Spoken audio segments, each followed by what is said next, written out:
Hi, it's Nikki with So You Pick. So I I go to therapy at least every other week, right?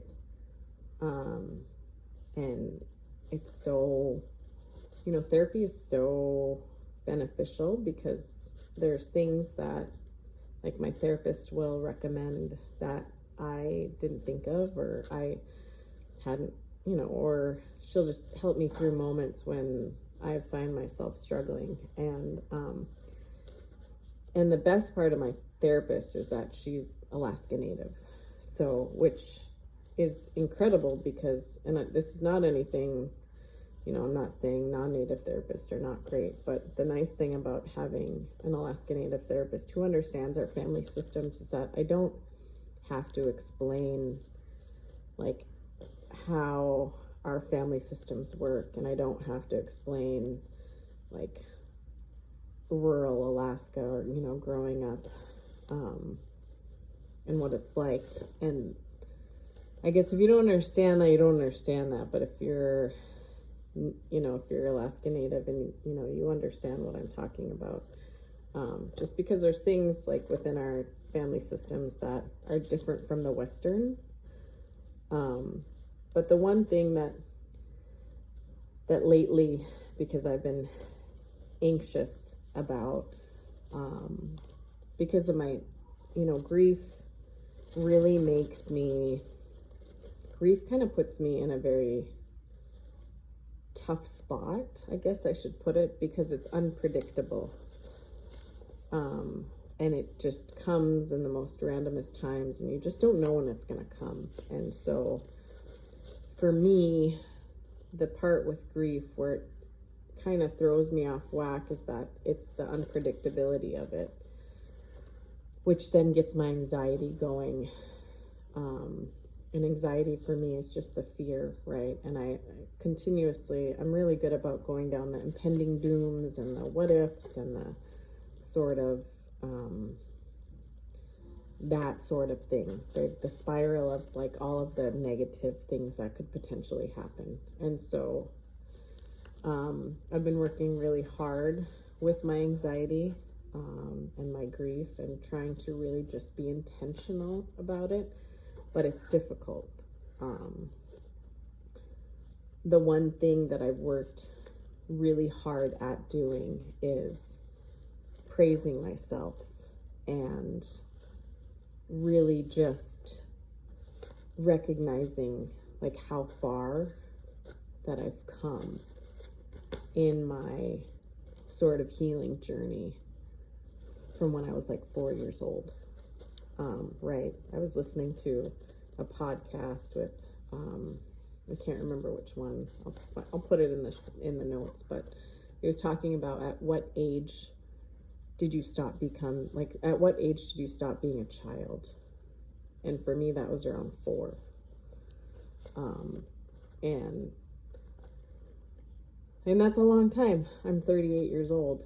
And so 34 years ago was when I sort of had to abandon who I was and sort of protect myself and be in survival mode for the last, however many decades, until I recognized that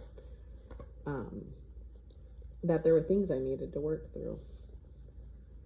But the one thing that I've gotten really good in my healing journey about doing is praising myself for how far I've come, and, like, how hard I've really worked to be the person that I am today, and what an incredible mother I am to my children, and what an incredible life my kids get to have. And that's because of me, because of the work that I've put in. And I wanted to share that because, like, for many of us trauma survivors, and I even hate to use the word survivors, because that means at one point we were victims, and I try not to consider myself a victim, because it was things that happened to me that should not have happened to me, or it was things that I was exposed to that I should have never been exposed to. And so I really try hard not to sort of ever be the victim, because I had no choice. But I really work hard at praising myself for how far I've come. I used to have unhealthy coping mechanisms, like turning to substances, which was not, we all know, is not healthy. And it was just me. So my unhealthy coping mechanisms were sort of helping me to escape what I was feeling in the moment. And I don't do that anymore, thankfully. It did serve a purpose for me, an unhealthy purpose for me for a long time. But I'm just thankful that I have been able to seek out healthy coping mechanisms that are not turning to substances. Is that a rock? Give me that rock. So, but in my path to healing, my path to finding the healthiest version of myself, there's always a lot of self-reflection on how far I've come and how incredible of a person that I am today because of what I've been through. Because I could be, and I should be, an angry alcoholic who maybe is homeless somewhere because of the shit that I've been through and the shit that I've seen and the shit that I have trudged through.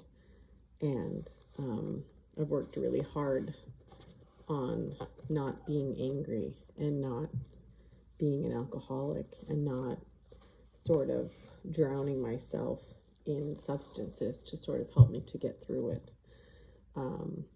And I wanted to share that because I think too often sometimes we go through our journeys and we don't really take the time, and I'm guilty of it too, is like taking the time to reflect on how far we've come and how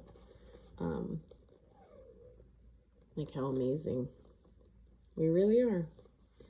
So I hope that someone out there finds this and helps them. I know what the feeling is like feeling hopeless and feeling like things are never gonna be okay, and thinking like I'm gonna be stuck in this vicious cycle of just feeling sorry for myself, and it doesn't always stay that way. So anyways, Koyana.